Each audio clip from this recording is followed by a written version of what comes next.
फिर जैविक खेती में कौन कौन से पोषक तत्वों की ज़रूरत होती है यहाँ पर मैं आपको इसके बारे में बताऊंगा। तो जो जैविक खेती होती है या फिर रासायनिक खेती होती है, यहाँ पर मैं जैविक खेती करता हूँ तो यहाँ पर मैं जैविक खेती के बारे में बताऊंगा या फिर नाम लूँगा। तो यहाँ पर जो पोषक तत्व होते हैं उनको दो कैटेगरी में डिवाइड किया गया है। पहला है मुख्य पोषक तत्व और दूसरा है सूक्ष्म पोषक तत्व।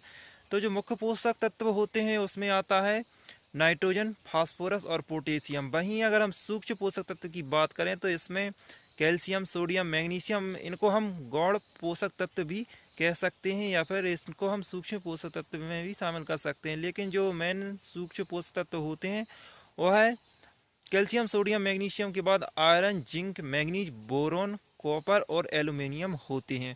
इसके अलावा जो अदर सूक्ष्म तत्व होते हैं या फिर जो पोषक तत्व होते हैं उनमें हम कार्बन, हाइड्रोजन और ऑक्सीजन भी शामिल कर सकते हैं। मतलब जो कार्बन, हाइड्रोजन और ऑक्सीजन होती है वह है पौधा हवा और पानी से लेता है।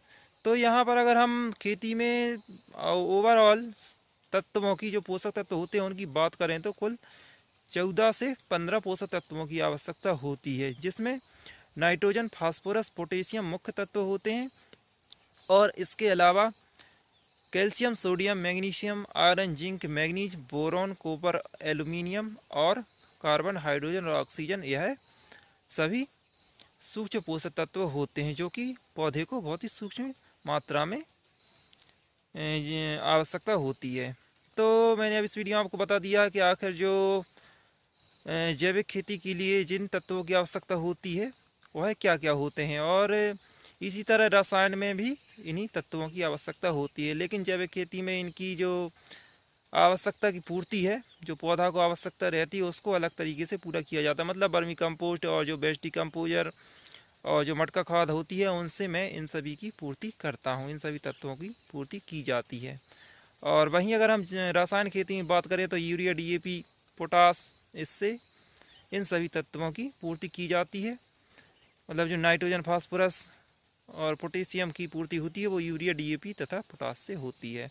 और इसके अलावा जो iron, zinc, manganese, boron, copper, aluminium होती है उसकी तत्व मतलब उसके भी पूर्ति अलग जो न्यूट्रिएंट आते हैं, मतलब जो माइक्रो न्यूट्रिएंट की बोतल आती हैं तो उनसे उसकी पूर्ति होती है। बाकी और यहाँ पर अगर हम जैविक खेती की बात करें तो मटका खाद के द्वारा हम जैविक पोषक तत्व, जो सूक्ष्म पोषक तत्व होते हैं उसकी पूर्ति आसानी से कर सकते हैं, या फिर गौमूत्र, गोबर से भी इसकी पूर्ति हो जाती है।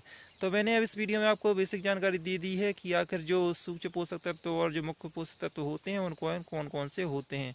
तो अब मैं अगली वीडियो में आपको बताऊंगा कि आखिर इनकी मात्रा, मतलब खेती में इनकी कितनी मात्रा की आवश्यकता होती है। जैसे कि अभी मैं यहाँ पर आप देख सकते हैं जो जैविक चना है वो यहाँ पर आपको दिख रहा है।